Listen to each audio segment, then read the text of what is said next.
ಕರ್ನಾಟಕದಲ್ಲಿ ಮುಂದುವರೆದ ಬಸ್ಗಳ ಧಗಧಗ. ನೆಲಮಂಗಲದ ಬಳಿ ಹೊತ್ತಿ ಉರಿದ ಖಾಸಗಿ ಬಸ್.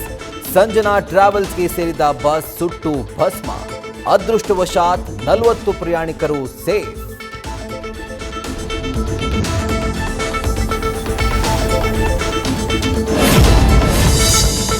ಮಹಿಳಾ ಅಧಿಕಾರಿಯೊಬ್ಬರ ಮನೆಯಲ್ಲಿ ರಹಸ್ಯ ಕ್ಯಾಮೆರಾ ಫಿಕ್ಸ್. ಖಾಸಗಿ ವಿಡಿಯೋ ರೆಕಾರ್ಡ್ ಮಾಡಿ 50 ಲಕ್ಷ ರೂಪಾಯಿ ಬೇಡಿಕೆ ಇಟ್ಟ ಕಿರಾತಕರು. ಹಣ ಕೊಡದೇ ಇದ್ರೆ ವೈರಲ್ ಮಾಡುವ ಬೆದರಿಕೆ.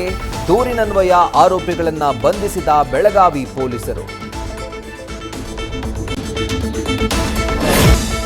ಉದ್ಯಮಿ ಸಿಜೆ ರಾಯ್ ಆತ್ಮಹತ್ಯೆ ಕೇಸ್ ತನಿಖೆ ಚುರುಕು. ಕೇರಳ, ದುಬೈ ಕಡೆ ಮುಖ ಮಾಡಿದ ಎಸ್ಐಟಿ ಟೀಮ್.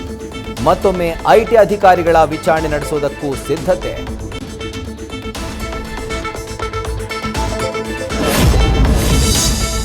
ಬಿಜೆಪಿ ಜೆಡಿಎಸ್ ಮೈತ್ರಿ ರಾಷ್ಟ್ರೀಯ ಮಟ್ಟದಲ್ಲಿ ಆಗಿರೋದು. ಸ್ಥಳೀಯವಾಗಿ ಯಾರು ಏನು ಮಾತನಾಡಬೇಡಿ ಅಂತ ಪಕ್ಷದ ನಾಯಕರಿಗೆ ಕುಮಾರಸ್ವಾಮಿ ಸೂಚನೆ.